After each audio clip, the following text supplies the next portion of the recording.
Hello बच्चों, let's read our question first. That says, prove that the function f given by fx is equal to x minus greatest integer function x is increasing on open interval 0 to 1. So इस question का सबसे पहले हम की concept देखेंगे. The key concept for this function question is, अगर हमारे पास कोई फंक्शन है fx, suppose and this function is differentiable and इसका डिफरेंशिएशन है f dash x. तो अगर ये F dash x greater than zero है या फिर ग्रेटर देन और इक्वल टू जीरो है किसी इंटरवल में आई में, तो फिर उस केस में हम क्या बोलेंगे कि जो हमारा फंक्शन है f x is increasing on our interval I. तो अब हम अपने क्वेश्चन की तरफ आते हैं. व्हाट एवर क्वेश्चन इज, हमारे क्वेश्चन में फंक्शन है f x is equal to x minus our greatest integer function x and this is in the interval 0 to 1. तो अगर मैं ग्रेटेस्ट इंटीजर फंक्शन को डिफाइन करूं पहले, तो ग्रेटेस्ट इंटीजर फंक्शन क्या होता है?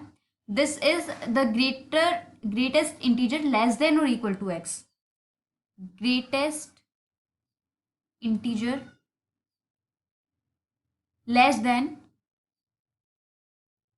और इक्वल टू एक्स.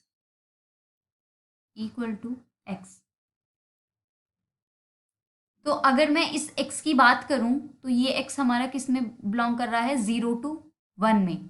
तो अगर ये x 0 to 1 में करेगा तो इस x की क्या वैल्यू होगी? ग्रेटेस्ट इंटीजर फंक्शन की हमारी x की वैल्यू क्या होगी? हमारी 0. और एग्जाम्पल अगर मैं देखूं तो देखो, अगर हमारे पास में 3.1 है, 3.1 की ग्रेटेस्ट इंटीजर वैल्यू होगी हमारी 3. की तरफ आते हैं. जो हमारा क्वेश्चन था x minus our greatest integer function x. So ये हमारा फंक्शन क्या बनेगा? F x is equal to x minus, और ये हमारा ग्रेटेस्ट इंटीजर फंक्शन की वैल्यू क्या होगी? 0 to 1 में. और अब तो हमारा एफ एक्स क्या बचा? सिर्फ x. और अगर हम इसका डिफ्रेंशिएशन क्या करें तो एफ डैश एक्स क्या होगा? हमारा 1. And this F dash x is greater than 0.